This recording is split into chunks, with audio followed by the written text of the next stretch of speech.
The Pajero Sport has been on sale now for around 1,000 years in basically the same form, but it's tried and tested, it's reliable, it still does what it's intended to do, very good off-road, based on the Mitsubishi Triton, solid ladder frame chassis, four-wheel drive, proper four-wheel drive system as well with a center differential, so you can have it in all-wheel drive or four-wheel drive mode and drive it on the tarmac. And this example is the sporty GSR variant. Think of this as like the competitor to the Everest Sport. Lots of black highlights, black badges and so on. Quite a racy spoiler up on the roof there. Black shark fin antenna. And then window surrounds and black alloy wheels. 18-inch rim, 265/60 Toyo A32 open country tyres. This example also showcases some of the genuine accessories that you can get, like the snorkel, roof racks, and tow bar at the back, obviously. For this video, I'm just going to concentrate on the performance test. I haven't tested one of these for quite a while, and I haven't tested the GSR. Not that I'm expecting anything different. So they haven't fit the new Triton's engine in this yet. That'll likely come with the facelift or the full generation change. It's still got the old sort of Triton style of front end. Doesn't have the boxy setup that we see on the latest Triton. But yeah, 2.4 litre, 4-cylinder turbo diesel, 133 kilowatts and 430 Newton meters. Those aren't strong figures by today's standards, like even the Isuzu MU-X, 140 kilowatts and 450 Newton meters. But as you'll see, the performance is okay. If you get on the brake pedal and bring up the engine revs before you take off, the 0 to 100 time is not too bad compared with some of those even more modern rivals. But if you just flatten it, there's a little bit of a delay, probably to do with the transmission. This has got an 8-speed transmission, unlike some of the Tritons that had a 6-speed in this sort of generation. But it is smooth and quiet on the road. I'm actually surprised how refined and smooth it is. It doesn't have that sort of truck-like quality that some ladder frame style SUVs or ute-based SUVs possess. It's reasonably economical as well. It's averaging 9.5, I think I saw on the dash. But you could get that down to the 9, or into the low 9, sorry, or even the high 8s, I reckon, with extended normal use. Checking out the interior, this latest version has the new steering wheel, which is much nicer than the previous steering wheel that the Pajero Sports had. Pretty much borrowed from the latest Triton, I guess. And it's got this two-tone trim, leather, maroon and black. Quite soft, or I don't know if it's real leather, but quite soft and comfortable seats. It extends all the way to the center console as well. And then the dashboard, that's starting to age a little bit now. The touchscreen and even the design of the dash specifically is starting to look a little bit dated.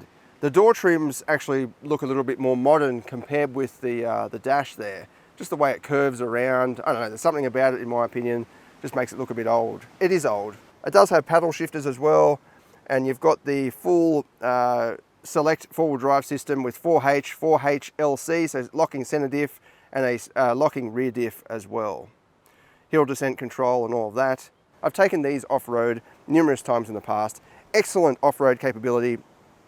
Just mechanical grip, like with those locking differentials, awesome mechanical grip. You're not relying on some mode or electronic mode or anything like that, like some of the rivals.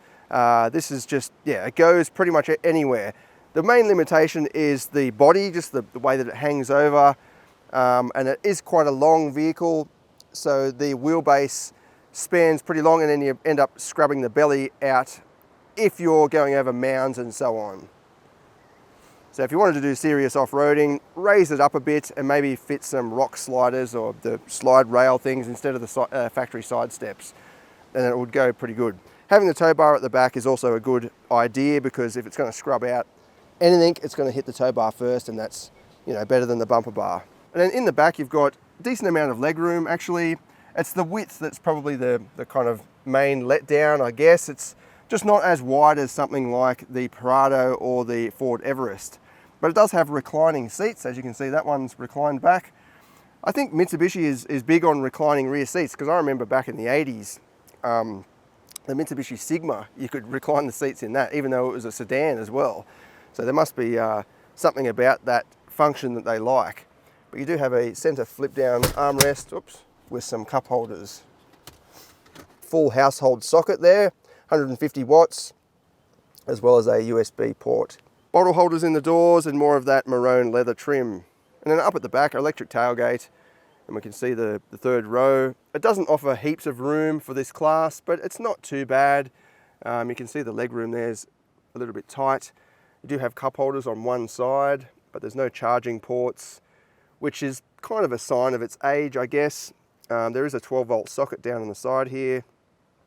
And then you've got all of the climate vents up in the ceiling, which is great because it means everybody gets some climate coming through. The boot space is a little bit small when you've got the third row up, as like some of the rivals.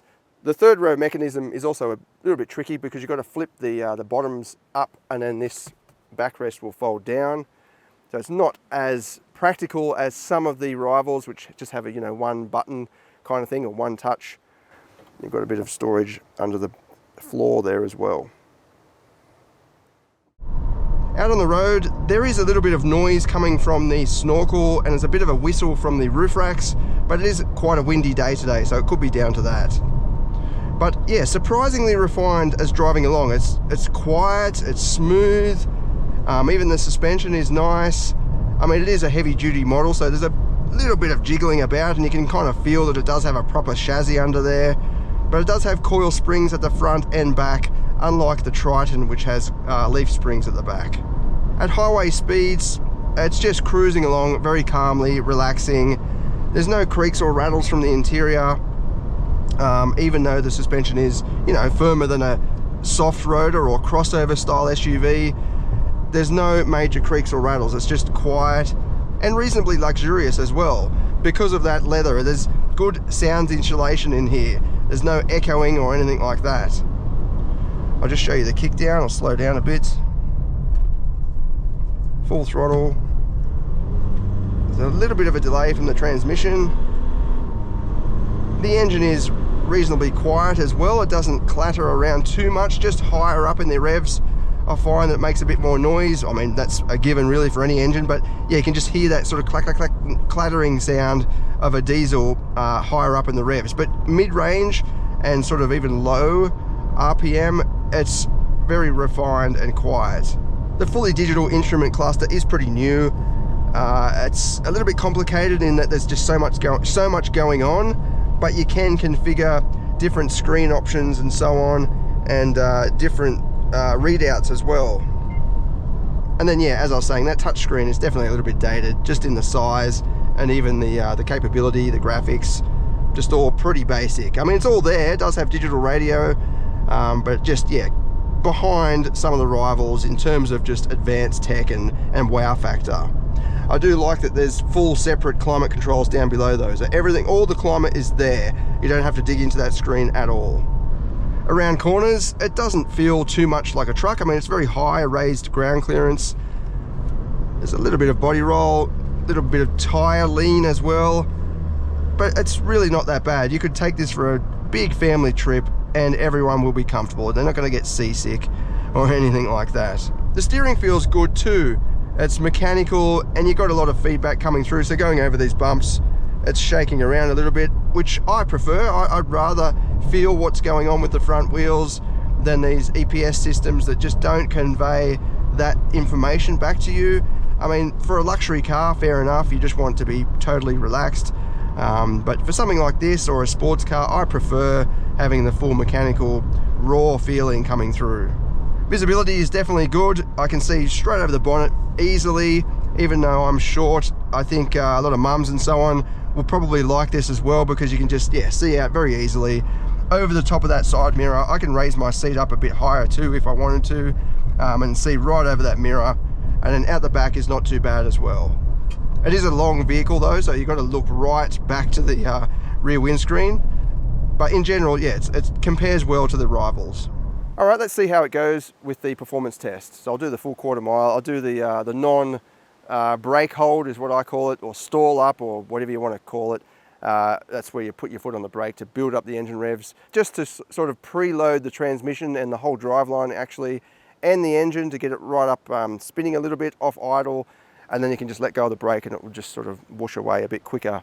and I'll do the just flat throttle as well.